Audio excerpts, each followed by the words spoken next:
Hello and welcome to AskReddit by Reddit Memes. Do not forget to like the video and subscribe to the channel. Leave your video suggestions in the comments below. Enjoy.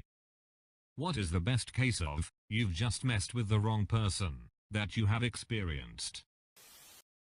Stepdad used to run the Iron Man equivalent in our area. Also had the absolute conviction found in his generation that justice was always on his side. Also he always slept naked, which I learned as a result of this incident. One late summer night, two idiot kids tried to steal his truck out of his driveway.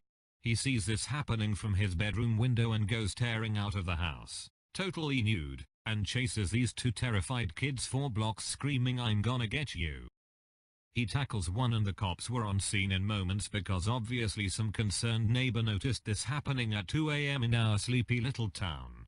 God only knows what that 911 call sounded like. Probably a good thing the cop already knew the kid as a car thief. He hung out with the sobbing teen and suggested my stepdad sit in the cruiser till his wife could bring him some pants. A friend of mine's stepdad is not a good guy.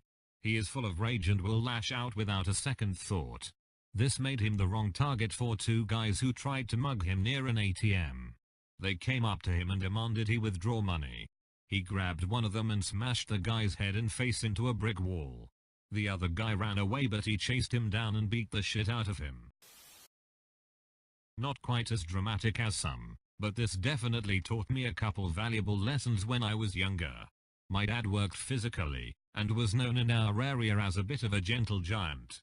Very quiet, very controlled, but very capable of handling himself. He had cancer for a while when I was a kid, and was understandably a complete shell of himself during the treatment.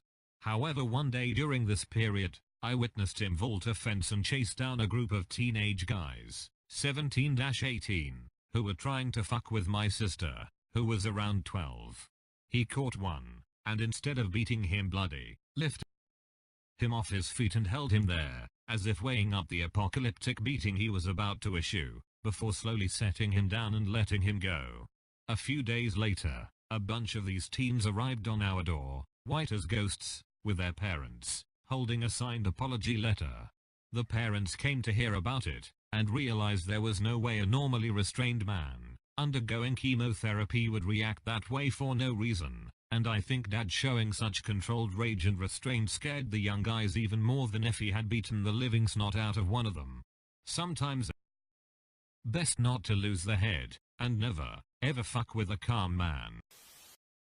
I didn't witness it, but I got first-hand accounts and saw the police report.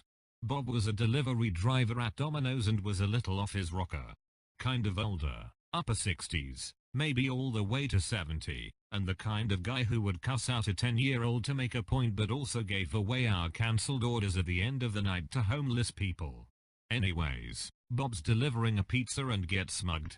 The robber walked up and hit Bob in the head with a brick, dropped the brick, took his cash and took the pizza. Bob got up, took the brick and proceeded to mug him back and then called the police. The gangbanger in his 20s was too terrified of the pizza man in his 70s to run away and waited to be arrested. Bob got up, took the brick and proceeded to mug him back. No, you. I'm robber, you're glue, hit me with a brick and I'll fucking smash you. I was in India with my Swedish friend. She was a semi-professional handball player at the time, so she was pretty muscular. Now, if you've ever been to India with or as a white woman, you're going to get groped. Often. Not to say all men in India are such pigs, but it's a populated country and enough of them are for to be an almost daily or in some cases multiple times a day event. It was just after a heavy monsoon rain in Goa and we were walking along a dirt path near the beach, right alongside this giant 20-centimeter deep puddle that basically covered the whole road. She'd been accidentally groped twice already that day, and had done nothing, but this time was different. 5 or 6 youngish guys, late teens, maybe early 20s, all in designer jeans, sneakers and baseball hats and so on. Despite us being at the beach, basically rich kids from Mumbai, were walking along blocking the whole path and literally just grabbing girls as they passed by them. Then they got to her and one of them just ran his hand up from her waist, across her breast and she fucking socked him across the jaw so fast and hard he just crumpled backwards before anyone knew what was happening. right into the huge mud puddle, in all his designer gear.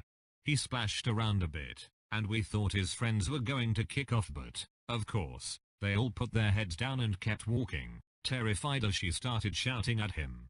He tried to get up, reaching for his hat which was floating nearby, and she puts her foot on his chest and just pushes him back into the puddle, right down, making sure he was completely covered, face and everything. "Stay there till you can't see me anymore," she said, and we walked off.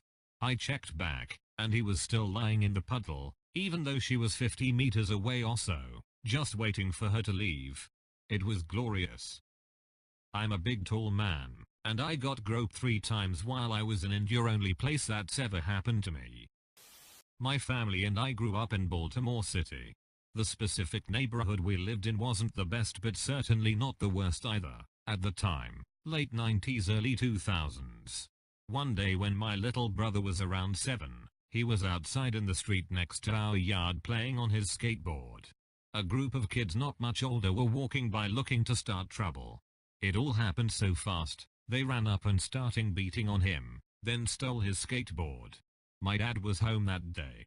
My sister and I ran inside hysterical, and without even thinking twice he jumped up from his lazy boy in only his and shorts, maybe only touched one of our 7 stairs out front, and absolutely bolted after those punk-ass kids.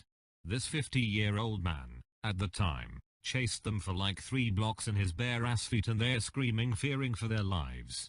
They finally dropped the skateboard at some point and my dad stopped chasing them and grabbed it, but holy fuck, I'd never seen him so angry and move so fast. Signature angry dad warning sign.